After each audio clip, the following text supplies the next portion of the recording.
Venimos hablando un poquito que el endeudamiento, que pasa en el Congreso. Entonces, esto que jodíamos un poco, que te poníamos en tema al principio, de todo lo que nos habilitó esa bandera en el partido, posterior al partido de la Malvinas Nacional Argentina, y de repente nos subimos a la politización y le queremos mover para adelante. Pero contanos un poco qué trajiste vos para el día de hoy. Bueno, por eso, hoy un poco vinculado no vinculado a las cuestiones Malvinas estrictamente, pero sí a una cuestión soberana, ¿no? Que tenemos pendiente de discutir en nuestro país. Quería que conversemos sobre un tema que en la Argentina aparece por lo general como una cuestión de especialistas del mundo financiero, de economistas que saben, pero que en realidad es una cuestión de interés general que nos afecta, que nos viene afectando a todos y a todas desde que nacimos prácticamente, que es la deuda pública. Es un temón y claramente no lo vamos a votar en estos minutos, pero lo que sí me interesa tratar de conectar son dos planos. Por un lado, la situación actual, ¿no? Pues está muy centrada, como habrán escuchado, en la preocupación por los vencimientos para el pago de la deuda que enfrenta el gobierno y que por eso el ministro Luis Caputo presentó recientemente este programa financiero 2026-2027. Y por otro lado, una cuestión mucho más profunda, ¿no? Conectar estos dos planos, que es el lugar que ocupa en la Argentina el endeudamiento, ¿no? ¿Qué significa que la Argentina organice su política económica, fiscal y cambiaria alrededor de la necesidad permanente de refinanciar deuda? Pero para empezar, arranquemos por la actualidad, si les parece, ¿no? Hace poco más de una semana, diría en realidad 10 días o más, el equipo, económico encabezado por Luis Caputo presentó el denominado programa financiero 2026-2027, como les decía, que es básicamente hasta que termine el mandato de Milei, que uno podría decir, bueno, qué gente previsora esta, pensando en el año que viene y uno no sabe cómo va a pagar la tarjeta el mes que viene. Eso tampoco, igual. Pero la explicación no es tan virtuosa, digamos. El gobierno necesita convencer a los mercados de que podrá atravesar, sobre todo el año electoral, que es el año que viene, 2027, sin sobresaltos financieros, ¿no? Porque aparte pensemos que en el año que viene se concentraban una cantidad tremenda de vencimientos de deuda en moneda extranjera, dólares, cash que teníamos que pagar. Estamos hablando de 25.000 millones de dólares que vencían el año que viene entre capital e intereses.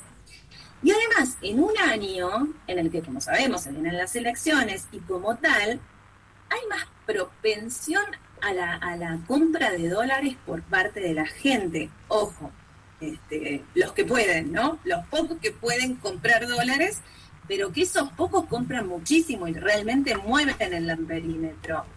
Que es lo que se conoce, habrán leído como dolarización de cartera, ¿no? Que suele crecer cuando crece la incertidumbre política. Y estamos en un banco central que continúa teniendo, la verdad, una posición súper frágil en materia de reservas internacionales, o sea, que tenía muy poco poder de fuego para hacer frente a eso y sostener el tipo de cambio, ¿no? Hasta hace poco, de hecho, las reservas internacionales netas estaban en el terreno negativo, ahora mejoraron un poco, pero con ciertos pases de magias y no tiene que ver con mejoras genuinas. Para no entrar en un tecnicismo de lo que presentó Equipo Económico Caputo la otra vez, lo voy a simplificar de manera muy sencilla para que se entienda. Lo que presentaron fue una arquitectura financiera, digamos como un ensamblaje, una combinación de endeudamiento para pagar deuda, ¿sí? De nueva deuda para pagar deuda vieja, para decirlo de manera muy concreta. Donde lo principal tiene que ver con la emisión de títulos de deuda en el mercado local, en el mercado de acá de la City, por 7.000 millones de dólares, ¿no? Que se suman a los 4.000 millones de dólares que ya habían emitido a principio de este año. Digo mercado local, pero es en dólares, ¿eh? Es deuda en dólares, porque todavía no consideran recurrir, habrán escuchado, a los mercados internacionales, ¿no? A capturar dólares del exterior, porque el riesgo país sigue en niveles altos, lo cual implicaría un costo financiero de endeudamiento más alto. Al mismo tiempo, en este programa financiero, anuncian que van a tener más deuda proveniente de préstamos de organismos internacionales, que sumarían unos 4.200 millones de dólares más a los 2.800 millones de dólares que ya tomaron este año. A eso, otra cuestión importante que suman en este programa se llaman los préstamos garantizados, que están garantizados por estos organismos internacionales, pero son préstamos que les piden a ciertos bancos internacionales. Habrán escuchado que también se anunció recientemente una toma de deuda por el Santander, creo que el Deutsche Bank y el BBVA. Como 3.200 millones, ¿no? 3.200 millones, o sea, esos 4.000 ya 3.200 estarían exactamente ingresando. A mí me molestó mucho las comisiones, 16 millones de dólares de comisión que le vamos a pagar todos. Eso. Siempre detrás de cada una de estas colocaciones de dólares hay comisiones e intereses que se quedan quienes la colocan. Y bueno, se anunció también el refinanciamiento, porque hay mucha deuda que la tiene el propio Estado, el Fondo de Garantía y Sustentabilidad. Y toda la deuda que tiene el propio Estado se tira para adelante. Y aquí una cuestión importante, que en el mismo programa financiero Caputo anuncia que va a cerrar este programa con guita proveniente de las privatizaciones, ¿sí? Por 2.300 millones de dólares. Es decir, venta del patrimonio estatal, que acá ya haría una observación. O sea, estamos hablando de reprivatizaciones, volver a vender muchas de las empresas que en su momento ya se habían privatizado en los 90, se habían logrado reestatizar y ahora las quieren volver a vender, ¿no? Como AISA, como Intercargo y como muchas otras empresas más. Entonces, el gobierno entonces hace un mega plan, ¿no? Digamos, de que en el 2027 no va a haber ningún problema grave y que Milei puede ser presidente en base a este paquete de endeudamiento. Exacto. Es un paquete de endeudamiento que, para simplificarlo, lo que hace es tomar deuda nueva para refinanciar deuda vieja, que ojo, que esto no es inocuo. Patear los vencimientos hacia adelante te puede despejar el horizonte y darte cierta tranquilidad, pero la cuestión se estira y durante ese mayor plazo se siguen pagando intereses de deuda. Claro. Y aquí una cuestión adicional que quería incorporar. Los intereses de deuda, lo dijeron claramente en la conferencia de prensa, se cubren con superávit fiscal. ¿Qué quiere decir esto, para decirlo bien claramente? El Tesoro ajusta el presupuesto nacional, desfinancia un conjunto de programas esenciales para la población, para juntar pesos, para que le sobren pesos. Con esos pesos compra dólares al Banco Central y esos dólares terminan definitivamente en manos de acreedores. Por eso el dato político es muy claro. El ajuste que soporta y que sufre la sociedad argentina es en realidad una transferencia directa de recursos a los acreedores, y que el programa financiero que presentaron el 6 de julio indica que por lo menos en estos 2 años que quedan para que termine el mandato de Milei, se trata de nada menos que 11.600 millones de dólares que van del ajuste y del sufrimiento de la gente hacia las manos de los acreedores. Por eso la fórmula es deuda nueva para pagar deuda vieja, vender lo que quedan de la joya del abuelo y ajuste que lo paga el pueblo, ¿no? El sufrimiento de la sociedad. Por eso me parece que la cuestión en realidad no pasa por discutir si va a conseguir o no los dólares para atravesar los próximos años. La verdad que con el respaldo político de Trump, y otra cosa, con la ventaja, con la suerte, diría, la suerte, porque ellos no hicieron nada para conseguirla, que le tocó justamente gobernar cuando las inversiones de vaca muerta empezaron a madurar. Es bastante, pensemos lo siguiente, pensemos que estamos en un récord de producción energética, o sea, entran muchísimos dólares por la balanza comercial porque hay más exportaciones, hay una menor necesidad de importar combustible y, por ejemplo, en este primer semestre de este año, el superávit comercial energético alcanzó casi los 7.000 millones de dólares. Estamos hablando de un récord histórico. Entonces, al parecer claramente pueden conseguir aire para enfrentar esta asfixia de la deuda. Ana, si te parece, ponemos el primero de los gráficos Sí, respecto al por ingreso eso, y al ingreso de dólares, de divisas. Exacto, Ahí porque se está ahí viendo. muestra claramente que el problema es otro. Y este esquema fabrica deuda. O sea, para que la economía funcione, se necesita permanentemente deuda, no cualquier economía. Este tipo de gobiernos que hacen que los muchos dólares que entran al mismo tiempo se vayan por distintos canales. Este tipo de gobiernos, me refiero a gobiernos signados por la apertura indiscriminada, por la desregulación. Como podemos ver, por ejemplo, en este cuadro, que obviamente lo armé gracias a la inteligencia artificial, me pudo dibujar porque yo quería que me muestre efectivamente esta representación de un vaso que por más que se llene de dólares, pierde y pierde y pierde y pierde. Y como pueden ver efectivamente en este periodo que estoy aquí, agarré una estimación de lo que, desde que asumió Milei hasta el último dato que tenemos, que es mayo 2026, en este periodo entraron 123.700 millones de dólares, de los cuales 50.000 millones de dólares, si suman el punto de la columna verde 3, 4 y 5, son 50.000 millones de dólares vinculados a la deuda pública y privada, ¿no? Que sumado al superávit comercial, esos dólares permitieron sostener ¿qué cosa? Como verán, el pago de la propia deuda, si ven el punto de la columna roja, el 2 y el 6, ¿no? Que suman como casi 40.000 millones de dólares, fue deuda para pagar deuda, que era lo que estábamos hablando, ¿no? Es decir, transferencia de recursos de los acreedores. Pero no solamente eso, también financia la dolarización de cartera, esto es decir, la fuga de capitales y gastos en turismo, consumo al exterior, favorecidos por el atraso del tipo de cambio, y que son cuestiones que se concentran principalmente en los segmentos de mayores recursos de la sociedad, ¿sí? Entonces, esto nos permite como ir entrando ya a la última parte, que es la pata estructural de la deuda, ¿no? Porque la verdad que la deuda en la Argentina, en nuestro país, no estuvo ni vinculada a financiar la infraestructura para un modelo de desarrollo, y menos aún tuvo que ver, como dice Caputo, para el financiamiento del déficit fiscal, es decir, para financiar que el Estado gasta más de lo que ingresa.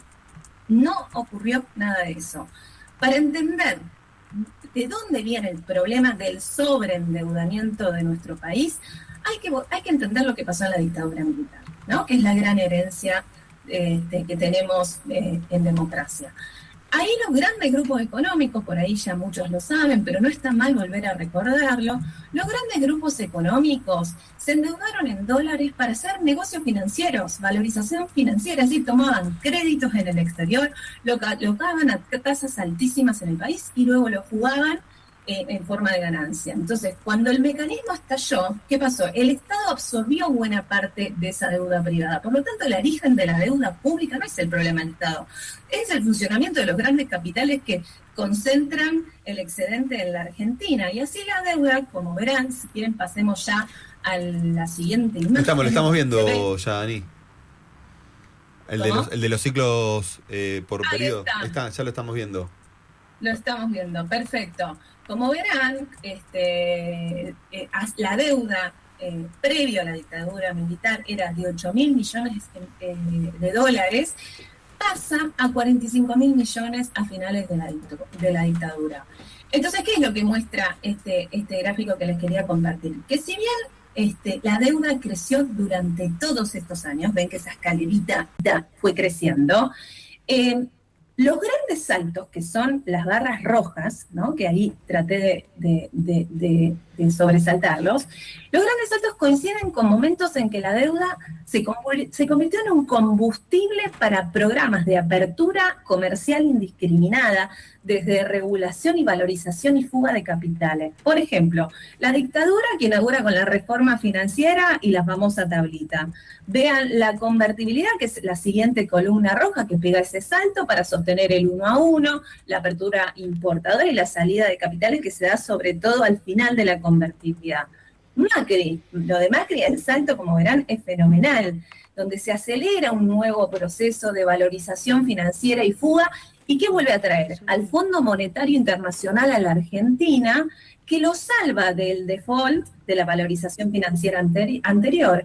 Y tenemos ahora el último salto, que es la última barra roja de Milei, donde vuelve a ponerse en marcha, como sabemos, este ciclo de apertura indiscriminada, de apreciación cambiaria, de valorización financiera, el famoso carry trade y la salida de dólares. La diferencia, podemos decir que en todo caso, como el país estaba sobreendeudado, no pudo acceder a los mercados internacionales de crédito, pero sí lo están apoyando el Fondo Monetario, lo están apoyando los organismos internacionales, ciertos bancos internacionales también que están con intereses sobre el negocio financiero para realizar en la Argentina.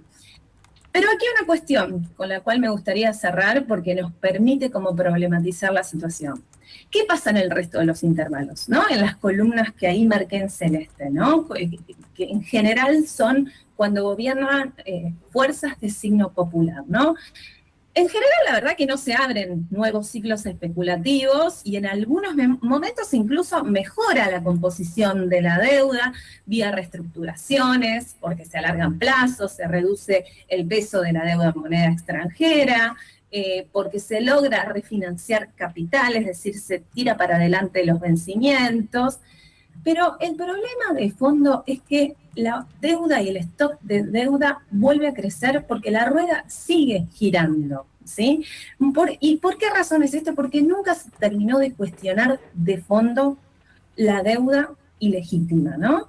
Y esta es la cuestión del endeudamiento perpetuo, ¿no? Que durante los ciclos neoliberales se genera deuda nueva para sostener valorización y fuga de capitales, pero después llegan otros gobiernos que reciben esa bomba, la reconocen, la reestructuran y tratan de administrarla para que no explote, lo cual no está mal, ¿sí? Pero el tema es que al hacerlo también, hasta al reconocerla, al no cuestionarla, no digo no pago, sino al no revisar las condiciones de legitimidad de esa deuda, terminan socializando y legitimando compromisos heredados.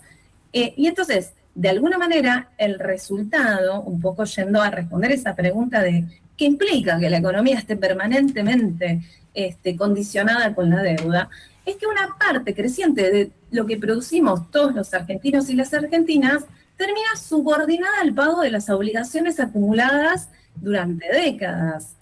Y la cuestión es, hay que saber lo siguiente, que cuando la deuda, como decimos, se vuelve perpetua, el ajuste también se vuelve perpetuo, lamentablemente. Por eso yo creo que lo que tendríamos que pensar de fondo para la cuestión del endeudamiento, más allá de la coyuntura actual, es inscribirlo en un razonamiento histórico, estructural, para ver qué pasa con la deuda, porque la deuda no es solamente una cuestión financiera, no es solamente que el Messi de las finanzas logre alguna tasa más, o una tasa de interés más barata, o que logre conseguir plazos más extensos, sino que la cuestión de la deuda es una resolución absolutamente política, porque hay que decidir cuánto puede pagar realmente un país sin condicionar su desarrollo y antes que nada establecer qué deuda corresponde reconocer, quiénes se beneficiaron con el endeudamiento y qué parte fue producto de maniobras ilegítimas o directamente ilegales que podrían no reconocerse. Ana, la verdad que hablar de la deuda, como bien decís vos, nos permite hablar de un montón de temas. Al principio hablabas del superávit fiscal, ¿no? Y escuchamos todo el tiempo el déficit fiscal, bueno, pero si hay superávit, se paga deuda. Entonces es como, a partir del endeudamiento o no endeudamiento de un país, podemos conversar un montón de temas. Y me quedo con esto último que decís respecto a la ilegitimidad del endeudamiento o de cierta parte del endeudamiento. Pero también lo que me surge como pregunta es, en este país hablamos de deuda y como de una cuestión medio partidaria constantemente. O sea, como un gobierno paga, el otro endeuda un poco más. Y no podemos entender que la deuda es política más allá de quien gestione el Estado. O sea, sí. Todos los argentinos estamos más endeudados cada vez más, porque ahora 469.000 millones de dólares, estoy hablando bien, es el acumulado de deuda pública en este momento. Exactamente. Por eso lo que decimos es que esto es un problema político y la resolución es política porque nos afecta a todos. La deuda la terminamos pagando todos nosotros con nuestro trabajo, con nuestro esfuerzo, porque siempre se necesita, por eso el imperativo del crecimiento infinito, siempre se necesita crecer más para poder generar los excedentes necesarios para cumplir con los compromisos. Y aparte, una de las cuestiones fundamentales que hay que tener en cuenta es el condicionamiento en el modelo productivo, porque no es casualidad, acá hay una vinculación directa entre el sobreendeudamiento argentino y un modelo extractivista que precisa permanentemente de hacerse de rentas extraordinarias en dólares, que finalmente son recursos que también se utilizan para el pago de deuda. Entonces, también tiene que ver con la posibilidad de discutir el futuro de la Argentina en materia productiva. Sí, súper interesante, porque no habría este nivel de deuda si no tuviéramos recursos estratégicos. O sea, porque si no podríamos tener tanta deuda, porque ¿cómo la vamos a pagar? ¿No? Vendiendo sí, el hipotecando el país, claro. Ana, te agradecemos un montón. ¿Querías agregar algo? Perdón. No, perfecto, Ana, sí. Te agradecemos mucho porque me parece que estos temas hay que seguir conversándolos y que nos permiten hablar desde otro lugar sobre la coyuntura política y seguimos sosteniendo que las Malvinas son argentinas. Así que con esto también podemos jugar un poquito. Bueno, Ana, hasta una próxima oportunidad. Mil gracias. Gracias a ustedes. Nos vemos pronto. Chau, Hasta luego.